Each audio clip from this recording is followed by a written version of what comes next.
नमस्कार दोस्तों, आप देख रहे हैं राइट विंग। मैं हूं आपके साथ अखिलेश द्विवेदी। दोस्तों, डूबती हुई नाव में कोई सवार होना नहीं चाहता है। लोग उसे छोड़कर भाग जाना चाहते हैं, उस पर कोई चढ़ता नहीं। आजकल कांग्रेस पार्टी ऐसी ही डूबती नाव हो चुकी है। हर आदमी उसको छोड़कर भाग रहा है। बड़े बड़े नेता उसको छोड़कर चले गए हैं। कुछ तो ऐसे हैं जो कांग्रेस पार्टी की शुरुआत से ही उस पर लगे हुए थे। कई बार उन्होंने ठोक पीट कर उसको चलाना चाहा, लेकिन ये जो नाव है ये अब चलने वाली नहीं है।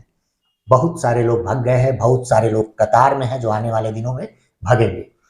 ऐसा ही एक नया नाम सामने आया है, शशि थरूर का। अगर आने वाले दिनों में शशि थरूर भी बीजेपी में चले जाएं तो आश्चर्य मत कीजिएगा आप लोग, क्योंकि उनके बयानों से ऐसा ही लग रहा है। शशि थरूर ने कहा है, मोदी की बड़ाई करते हुए और भारत की विदेश नीति की बड़ाई करते हुए कहा है कि मोदी की विदेश नीति में भारत ने बहुत बेहतरीन तरक्की की है, बेहतरीन विदेशी संबंध बनाए हैं। और इस समय ऐसी सिचुएशन है कि भारत के बिना इंटरनेशनल पॉलिटिक्स अधूरी है। बहुत बड़ा वक्तव्य है, सुनिए।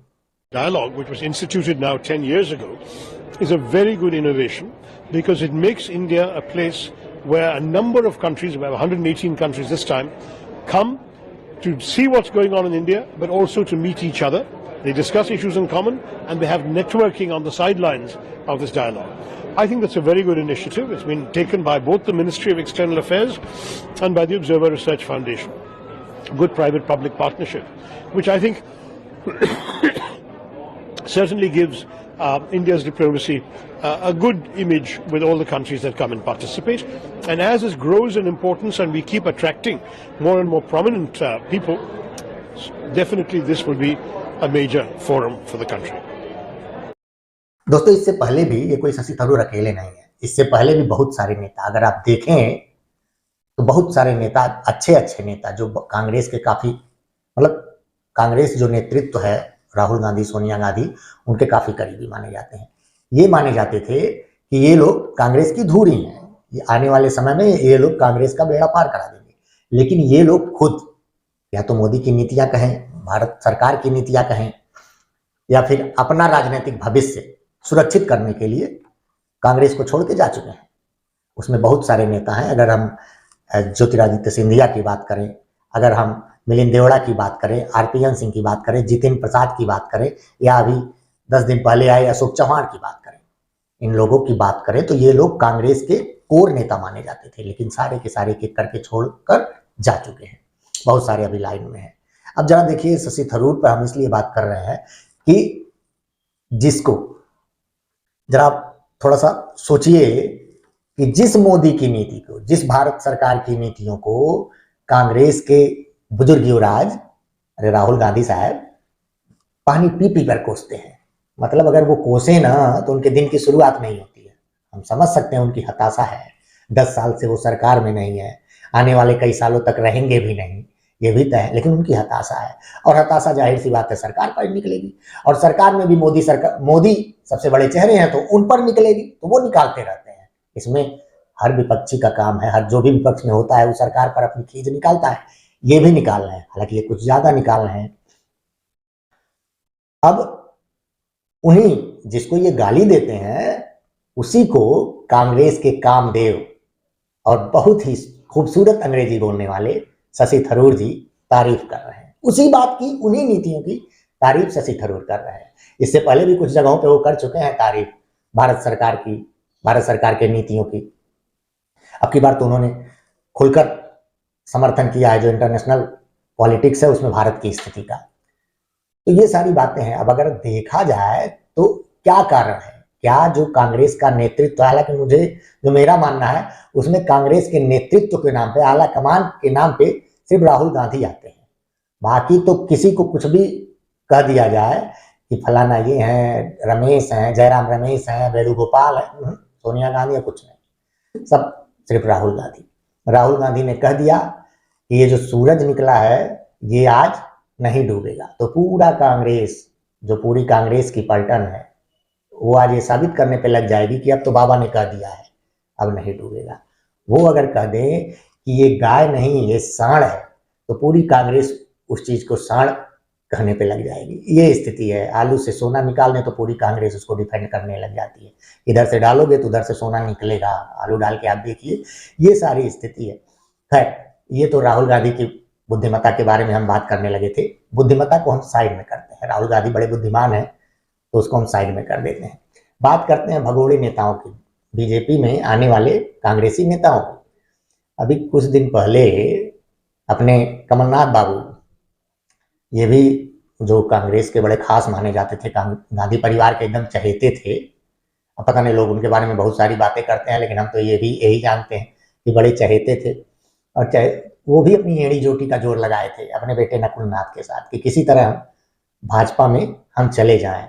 लेकिन बीजेपी ने अपना नफा नुकसान देखा, क्योंकि ये 1984 में जो सिखों का नरसंहार हुआ था उसके ये बड़े ही बदनाम चेहरे हैं कमलनाथ।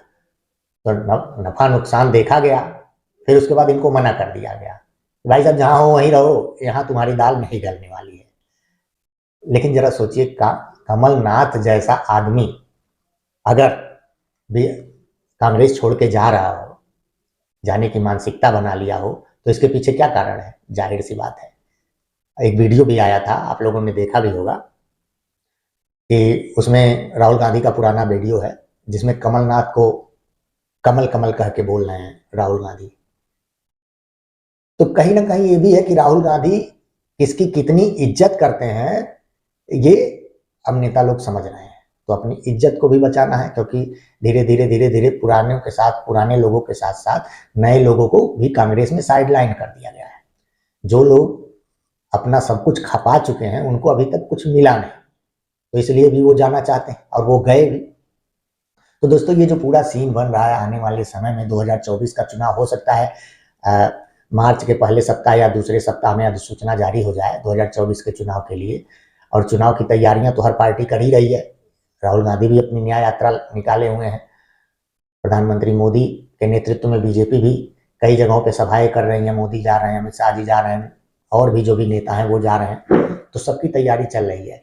लेकिन जो कांग्रेस पार्टी के नेताओं की भी तैयारी चल रही है, जो चल रही है, कब वो छोड़ेंगे, किस समय छोड़ेंगे, ये उन लोगों के मन में है। वो सारी बातें हैं, उनको छोड़ना है, और बहुत सारी चीजें आप देखेंगे आने वाले समय में। कई सारे नेता ऐसे हैं, कांग्रेस नेता, जो छोड़ के अपनी पार्टी जाएंगे बीजेपी में। तो इसका क्या कारण है, इस पर शायद कांग्रेस मंथन नहीं कर रही है।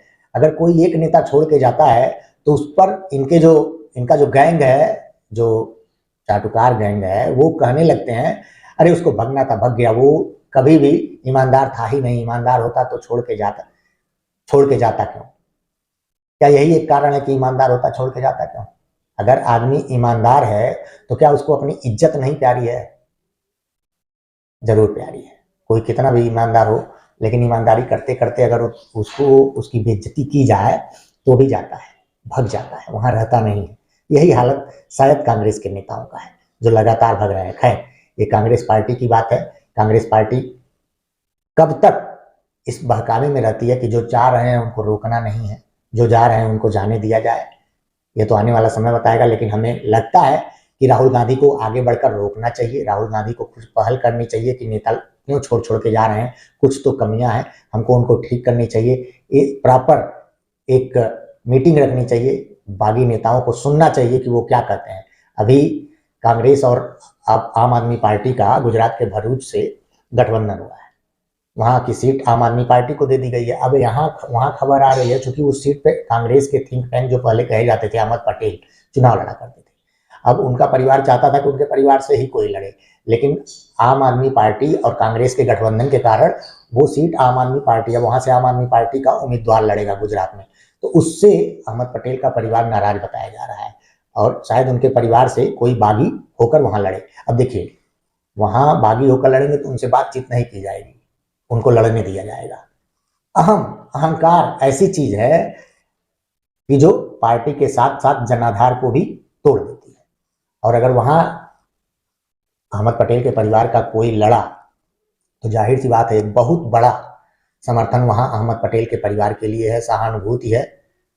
उसका असर कांग्रेस और आम आदमी पार्टी के संयुक्त उम्मीदवार जो आम आदमी पार्टी की तरफ से खड़ा होगा उसके ऊपर पड़ेगा और बीजेपी को फायदा होगा। ये चीज सोचने की जरूरत है। लेकिन अहंकार, इस लड़ाई में अहंकार जीत रहा है और अहंकार कब तक जीतता है ये तो समय ही बताएगा।